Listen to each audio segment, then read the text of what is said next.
Youth Congress Kunnamkulam Chowwannur മണ്ഡലം president സുജിത്തിനെ police സ്റ്റേഷനിൽ പോലീസുകാർ വളഞ്ഞിട്ട് ക്രൂരമായി മർദ്ദിച്ച സംഭവവും എറണാകുളം നോർത്ത് സ്റ്റേഷനിൽ ഷൈമോളുടെ മുഖത്തടിയേറ്റ സംഭവവും തമ്മിൽ ചില സാമ്യങ്ങളുണ്ട്. 2.5 വർഷം നിയമവഴിയിലൂടെ കോടതികൾ കയറിയിറങ്ങിയ ശേഷമാണ് സുജിത്തിനെ സ്റ്റേഷനിൽ പോലീസ് വളഞ്ഞിട്ട് ക്രൂരമായി മർദ്ദിച്ചതിന്റെ CCTV ദൃശ്യം 2025 സെപ്റ്റംബറിൽ പുറത്തുവന്നത്. അതുപോലെ തന്നെയാണ് നോർത്ത് പോലീസ് സ്റ്റേഷന് സമീപം റെയിൽവേ സ്റ്റേഷന് എതിർവശത്ത് ബെൻ ടൂറിസ്റ്റ് ഹോമും ഹോട്ടലും നടത്തുന്ന ബെൻജോ ബേബിയുടെ ഭാര്യ ഷൈമോളെ CI KG പ്രതാപചന്ദ്രൻ മർദ്ദിച്ച സംഭവവും. 1 വർഷം നീണ്ട നിയമ പോരാട്ടത്തിനൊടുവിൽ 2024 ജൂൺ 19 നടന്ന സംഭവത്തിന്റെ CCTV ദൃശ്യങ്ങൾ ഹൈക്കോടതി നിർദ്ദേശിച്ചതിനെ തുടർന്നാണ് ഇപ്പോൾ പരാതിക്കാർക്ക് ലഭിച്ചിരിക്കുന്നത്. KG പ്രതാപചന്ദ്രൻ ഗർഭിണിയായ യുവതിയുടെ നെഞ്ചിൽ പിടിച്ച് തള്ളുന്നതും മുഖത്തടിക്കുന്നതും ദൃശ്യങ്ങളിലുണ്ട്.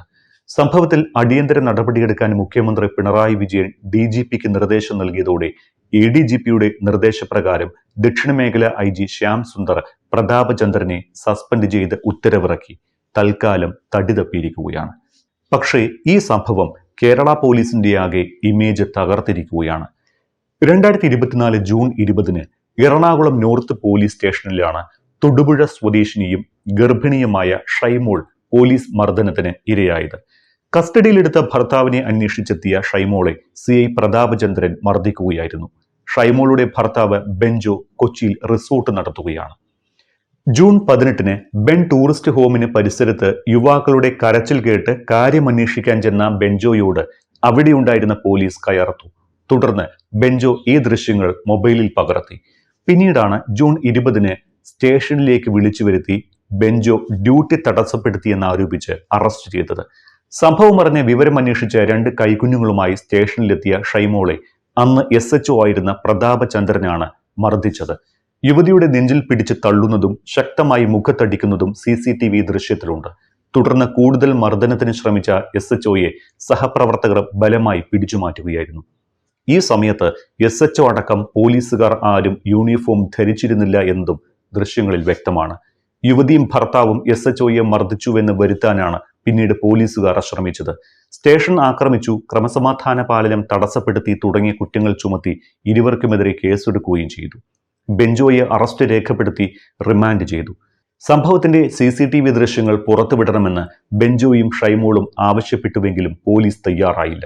തുടർന്ന് DGPക്കും മനുഷ്യാവകാശ കമ്മീഷനും പരാതി നൽകി. ഒടുവിൽ ഹൈക്കോടതി ഉത്തരവ് പ്രകാരമാണ് വിവരാവകാശ നിയമമനുസരിച്ച് ദൃശ്യങ്ങൾ പുറത്തുവിട്ടത്.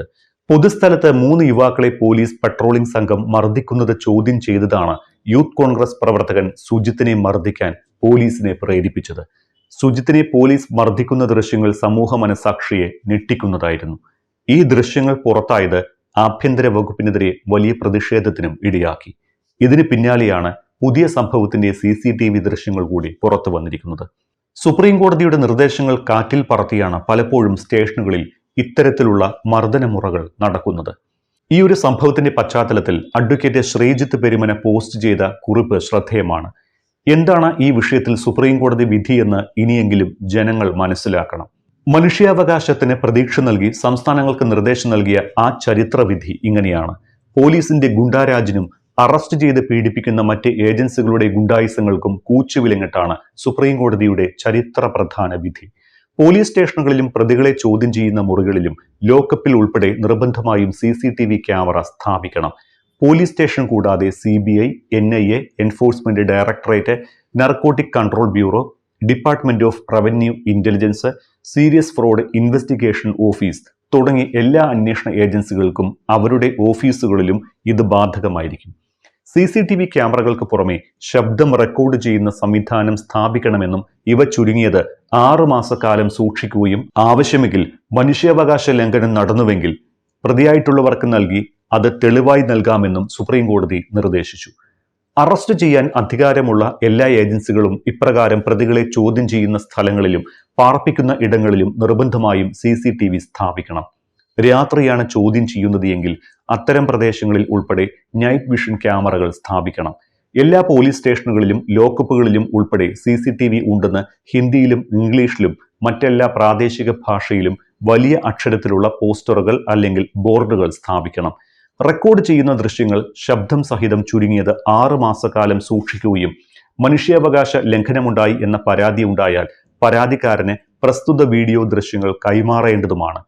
പ്രസ്തുത ദൃശ്യങ്ങൾ ഉപയോഗിച്ച് പരാതിക്കാരന് ദേശീയ അല്ലെങ്കിൽ സംസ്ഥാന മനുഷ്യാവകാശ കമ്മീഷനെയും പോലീസ് സൂപ്രണ്ട് മുതലുള്ള എല്ലാ അധികാരപ്പെട്ട ഉദ്യോഗസ്ഥർക്കും നൽകി പരാതിയുടെ നിജസ്ഥിതി തെളിയിക്കാവുന്നതുമാണ്.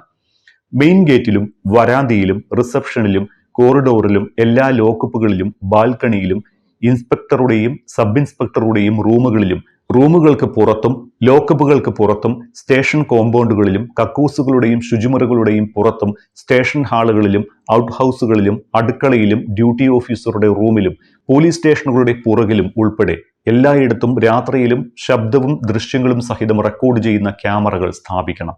എല്ലാ ക്യാമറകളിലും ദൃശ്യങ്ങളോടൊപ്പം ശബ്ദവും റെക്കോർഡ് ചെയ്യപ്പെടണം. എല്ലാ ദൃശ്യങ്ങളും 1.5 വർഷം റെക്കോർഡ് ചെയ്ത് സൂക്ഷിക്കാനുള്ള ഉപകരണങ്ങൾ മേടിക്കേണ്ടതും 18 മാസം അഥവാ 1.5 വർഷം സൂക്ഷിക്കേണ്ടതുമാണ്. 1.5 വർഷം സൂക്ഷിക്കാനുള്ള ഉപകരണം ലഭ്യമാക്കാത്ത സ്ഥലങ്ങളിൽ ചുരുങ്ങിയത് 1 വർഷം സൂക്ഷിക്കാനുള്ള സംവിധാനം ഒരുക്കേണ്ടതും പിന്നീട് 18 മാസം സൂക്ഷിക്കാനാവശ്യമായ ഉപകരണങ്ങൾ വാങ്ങേണ്ടതുമാണ്.